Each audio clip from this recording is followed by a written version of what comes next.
But first, are you determined to find that job this year? There are a lot of people still looking for a job since they lost one last year.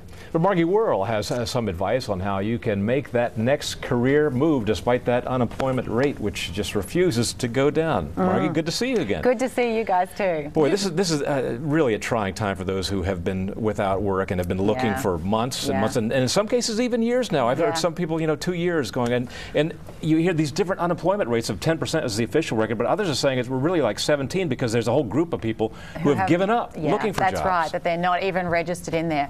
I was actually just saw a statistic yesterday. There's 6.1 million people, the highest on record, who have been out of work for over 6 months.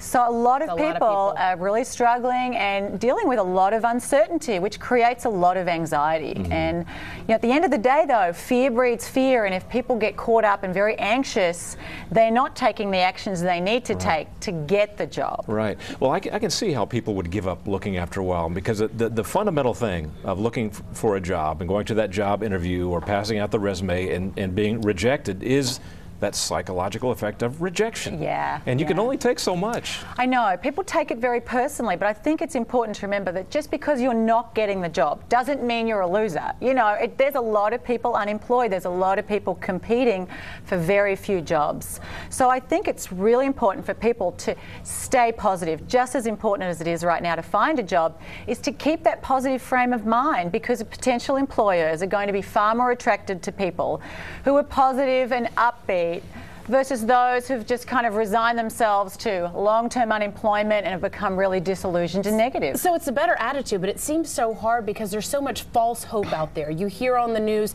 oh, it looks like top corporations are now looking for people. They will soon. They will this. Keep hope alive. But guess what? If you don't have a paycheck coming in, that's kind of hard. It's tough. Yeah, I mean, some economists are saying it could be 2012 before things really improve, which is not the kind of forecast that if you're sitting at home without a job, you want to hear. Right.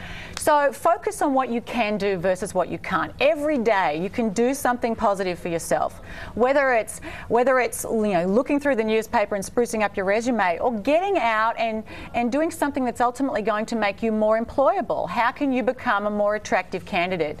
The community colleges offer a lot of great courses. There's things people can do with all the extra time they have on their hands versus sitting at home feeling miserable. Right. Well, the other thing is I think a lot of people, they give up in their field because maybe they're not hiring, yada, yada, yada, and they go for, part-time jobs at stores. But even those people, the latest numbers that came out, was it last week, it said that, teenagers, those part-time jobs, they're having a hard time getting stuff, like we saw with holiday workers. So even those have dried up because there's more competition and less people they're hiring.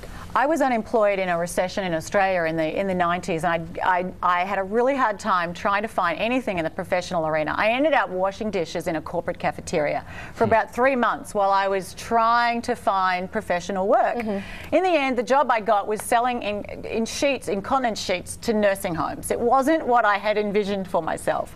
But it was a start, and I think right now, don't let your pride get in the way of you doing what you need to do to earn the money you need to earn. What did you tell yourself when you were washing dishes for those 3 months? What did you tell yourself to keep yourself going? My future isn't going to be stuck in a cafeteria washing dishes. But right now, this is what I need to do. And you know what? The only way is up. And when I look back, it's like it's good. It's good for. It's sometimes doing that stuff can be good for our humility too. Absolutely. It brings you down. I mean, only to bring you back up. I mean, where else you can go? But I think you've got to think outside the box right now. Look for opportunities. They say luck is when preparation and perseverance meets with opportunity.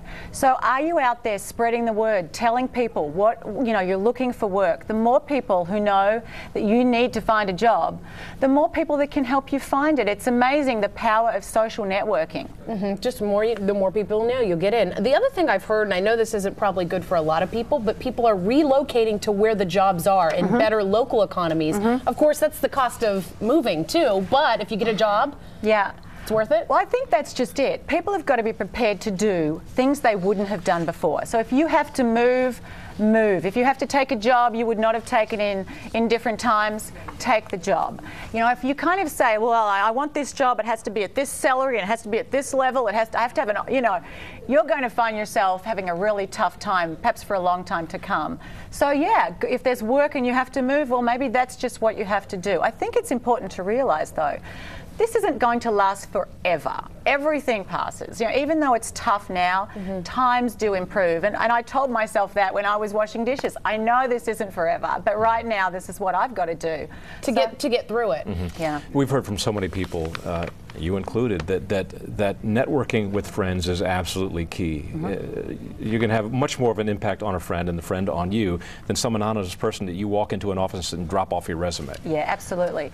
You know, people like to help other people out. You know, I recently was looking for a new nanny, and I just went through my social network and said, who knows someone? And the amount of referrals that I got in was overwhelming. So I think letting people know, look, this is what I'd really love to do. This is the kind of work I'm looking for. And even if they can't give you a lead for the exact job, but maybe it's something that's a really good short-term measure that bridges the gap.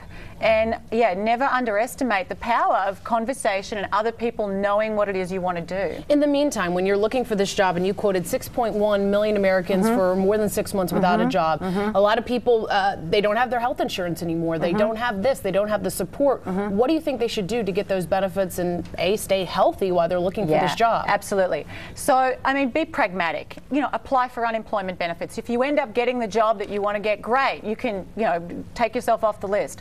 That just makes common sense. It's not a foolish thing to do. It's nothing shameful. Just do it. It's smart. Likewise, you know, stress has a really negative impact on our immune system. And if there's ever a time you need to stay feeling healthy, body, mind, and spirit, now is it. So make sure you're doing the things you need to do to stay well. Margie, thanks for coming on and helping us out. Pleasure to see you. Good to see you again. All right, coming up on the show.